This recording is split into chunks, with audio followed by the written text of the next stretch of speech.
Donc moi je vais vous présenter le défi SOS Sport, donc un défi humanitaire que certains connaissent déjà, qu'on accomplit dans chaque camp depuis déjà de nombreuses années. Donc c'est un peu, on va dire, une tradition dans le camp, c'est un grand moment, très important. Donc le défi SOS Sport, je vais essayer d'être bref pour pas vous faire perdre trop de temps de sport. SOS Sport, ça veut dire quoi? Est-ce que quelqu'un s'en souvient dans la salle? Normalement, il y en a qui devraient savoir un petit peu. SOS Sport. Oui, alors, les lettres SOS, est-ce que quelqu'un sait ce que ça veut dire? Pierre. Au secours, alors ouais, ça veut dire ça au secours, mais là, il y a des mots bien précis. Donc, SOS, ça veut dire solitaire ou solidaire. Donc c'est une invitation pour nous, pour les chrétiens, mais pour toute personne sur cette terre, à être solidaire. Solidaire, ça veut dire quoi? Ça veut dire penser aux autres, agir en fonction des autres, ne pas penser qu'à soi, aider son prochain. Et c'est un message qu'on retrouve à de très nombreuses reprises dans la Bible. Donc est-ce que Nat, tu peux juste aller au premier passage en Ésaïe, sauter la vidéo.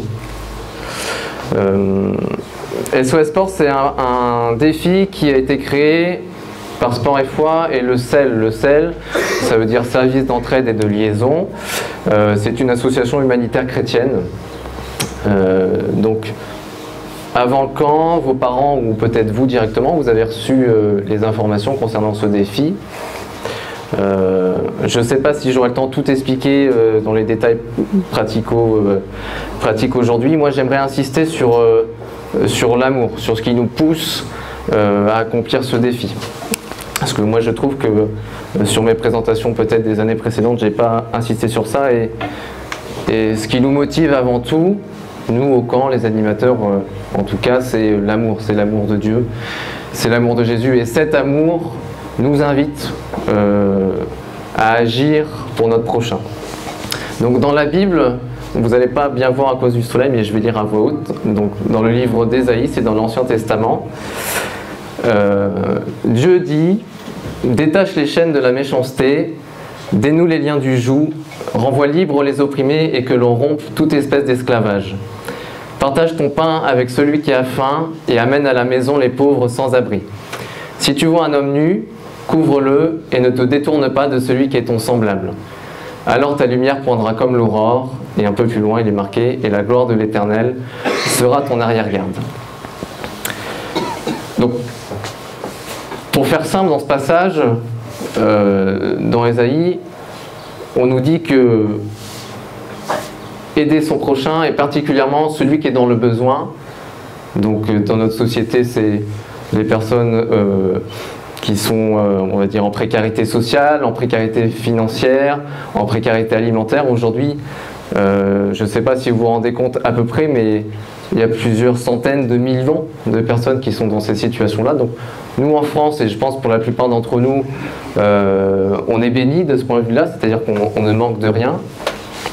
Mais dans beaucoup de pays, mais en France aussi, hein, il y a des personnes qui manquent. Je pense qu'on a tous croisé un jour un SDF, quelqu'un dans la rue qui fait la manche.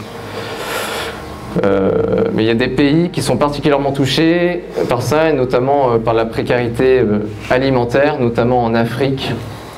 L'Afrique, c'est un continent, et dans ce continent, il y a de nombreux pays qui restent, qu'on dit, sous-développés. Et pourtant, c'est pas faute de manquer de richesse. C'est-à-dire qu'il y a tout dans ce pays-là, il y a tout ce qu'il faut dans ce continent, mais dans ces pays-là, il y a tout ce qu'il faut. Et en fait, c'est nous, ce sont les hommes qui gèrent mal ces ressources. Il y a un deuxième passage dans la Bible que vous connaissez tous, je pense, qui dit, c'est Jésus qui parle, et voici le second commandement, tu aimeras ton prochain comme toi-même. Et moi j'aimerais qu'on réfléchisse pendant toute la durée de ce camp, pas que pour le défi SOS Sport, à qu'est-ce que ça veut dire, tu aimeras ton prochain comme toi-même. Moi je pense personnellement que aimer son prochain comme soi-même, ça veut dire tout donner pour l'aider, pour subvenir à ses besoins s'il manque. Ça veut dire lui partager aussi la Bible, ça veut dire lui parler de Dieu s'il ne connaît pas Dieu. Mais donc là, en ce qui concerne le défi, ça veut aussi dire que en tant que chrétien, là, Jésus parle à des chrétiens, mais moi je pense que ça concerne tout le monde sur la terre, mais en tant que chrétien, on a ce devoir, cette responsabilité, en tout cas cette grande invitation, à aller vers notre prochain. Donc notre prochain, je ne vais pas faire la définition exacte, mais c'est chacun d'ici est mon prochain, chacun d'entre vous est mon prochain. Donc, ceux qui sont dans d'autres pays, c'est aussi notre prochain. Le défi SOS Sport, cette année, il vous invite à aider votre prochain, à aimer votre prochain comme vous-même, donc à travers une course humanitaire.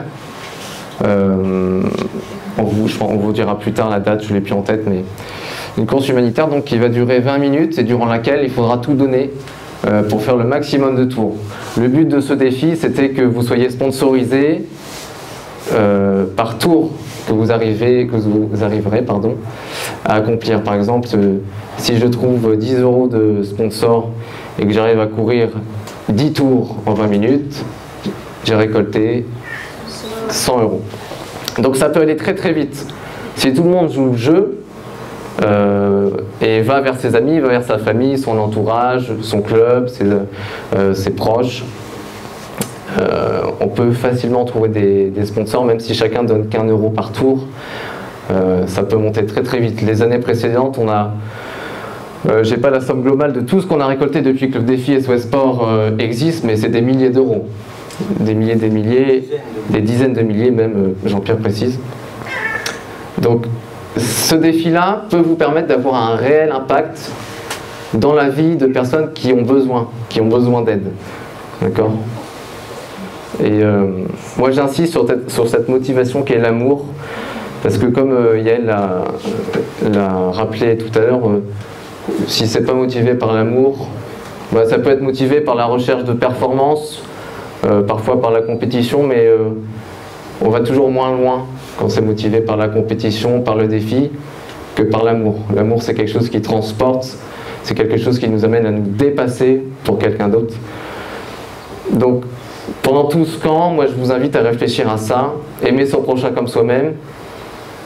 Comment est-ce que moi je peux me préparer pour cette course en appelant mes proches, en appelant ma famille, peut-être d'abord en appelant vos parents qui sont au courant pour la course, qui peuvent vous dire ben oui, j'ai commencé, j'étais inscrit, oui, j'ai trouvé des sponsors. Aussi à prier pour que Dieu change nos cœurs, parce qu'on n'a jamais assez d'amour en nous. Et ce qui est sûr, c'est qu'on n'en aura jamais autant que Dieu en a pour nous. Et puis à vous motiver les uns les autres. Franchement, c'est une énorme opportunité à la course SOS Sport. Moi, c'est dans ce camp-là, il y a environ 9-10 ans, que j'ai fait mon premier défi SOS Sport en tant que coureur, en tant que jeune. Et c'était la première fois que j'étais amené, moi, à agir pour pouvoir transformer la vie de quelqu'un. Et c'est quelque chose de formidable à vivre. L'année dernière, je me souviens que tout le monde a donné son maximum et il y a eu une solidarité entre les jeunes du dernier camp qui était formidable à voir. Enfin, moi, je me souviens que c'était très touchant. Donc cette solidarité-là, je vous invite à la rechercher pour ce défi, dans vos temps de sport, dans les temps d'animation, dans les temps libres. Car la solidarité, ça passe avant tout par l'amour de l'autre. On va juste lancer une vidéo qui récapitule un peu les besoins en termes d'alimentation, parce que c'est pour ça qu'on va courir cette année, pour lutter contre la précarité alimentaire. Et puis après, Jean-Pierre, je te laisserai le micro.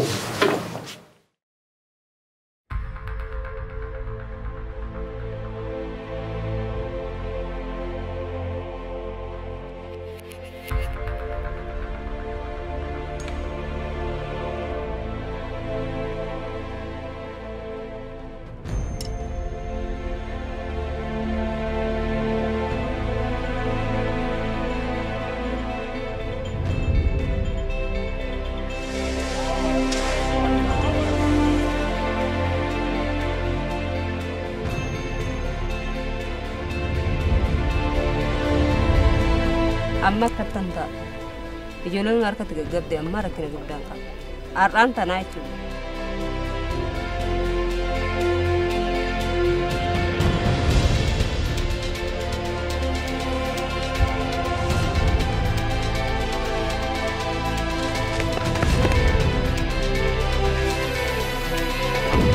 this is the hardest job I've ever done, but it is absolutely the most rewarding. It is amazing what the church can do. If only we could seize hold of the moment in which God has placed us. When we wake up to that reality that extreme poverty can be eradicated from earth, we will become indignant.